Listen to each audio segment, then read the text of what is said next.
সুধী, সভাপতি রিয়াউল হক ঝুনু ভাই, প্রধান অতিথি আমার প্রিয় নেতা অত্যন্ত ভদ্র মেজের মেহেরপুর জেলা বিএনপির সম্মানিত যুগ্ম আহ্বায়ক, বিশেষ অতিথি আমার প্রাণপ্রিয় নেতা গাংনী উপজেলার সাবেক সংগ্রামী সাধারণ সম্পাদক আমার স্নেহভাজন সাকিবুল ইসলাম প্যানেল চেয়ারম্যান, আসমাতারা প্যানেল চেয়ারম্যান সহ যারা মেহেরপুর থেকে আগত আমন্ত্রিত অতিথি, সুধী মন্ডলী, রায়পুর ইউনিয়ন এবং আমার প্রিয় সারদা গ্রামবাসী, আসসালামু আলাইকুম।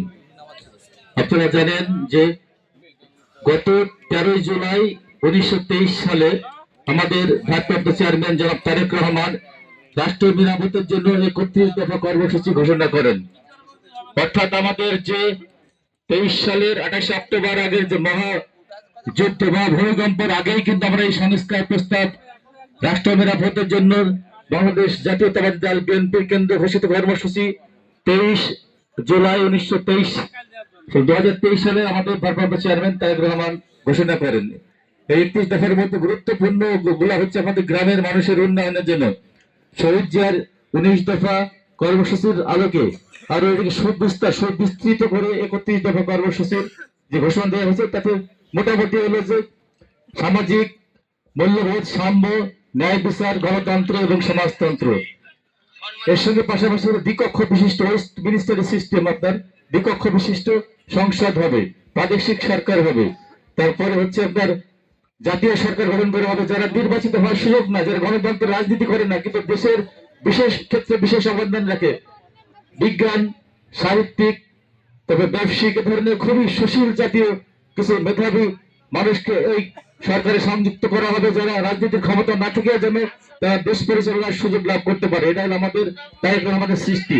এ ধরনের অনেক কর্মসূচি দেওয়া আছে। 31 দফা কর্মসূচির মধ্যে আমরা লিফলেট আপনাদেরকে দেবো, আপনারা লিফলেট পড়ে নেবেন। আর আমি বেশি কিছু বলতে চাই না, আমাদের প্রিয় ভক্তা আজকের প্রধান অতিথি যারা জাহাঙ্গীর বিশ্বাসের জন্য না আর বেশি কিছু বলবো না।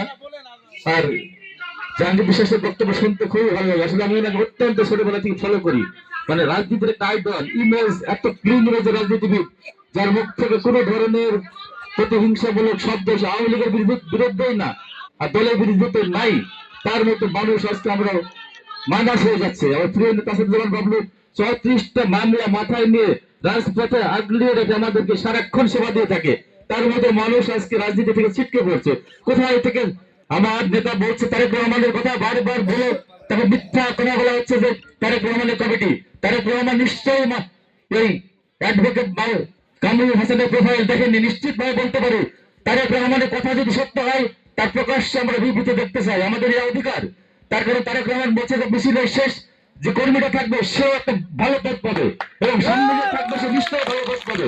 কামরুল ইসলামের রাজনৈতিক প্রোফাইল কি, তার কি যোগ্যতা আছে, তাকে যে একটা বৃহত্তর সাংগঠনিক জেলা বিএনপির সদস্য সচিব করা হয়েছে, এর ব্যাখ্যা চাইবো আমরা তারেক রহমানের কাছে জানতে চাই ঘটনাটা কি সত্য কিনা, এর সুষ্ঠু ব্যাখ্যা আমরা চাই। যদি আপনার কথা সত্য হয়ে থাকে তাহলে ব্যাখ্যা দিবেন, তা না হলে কারা এটা করিয়েছেন তাদের উপযুক্ত শাস্তির ব্যবস্থা করবেন। ধন্যবাদ সকলকে, আসসালামু আলাইকুম।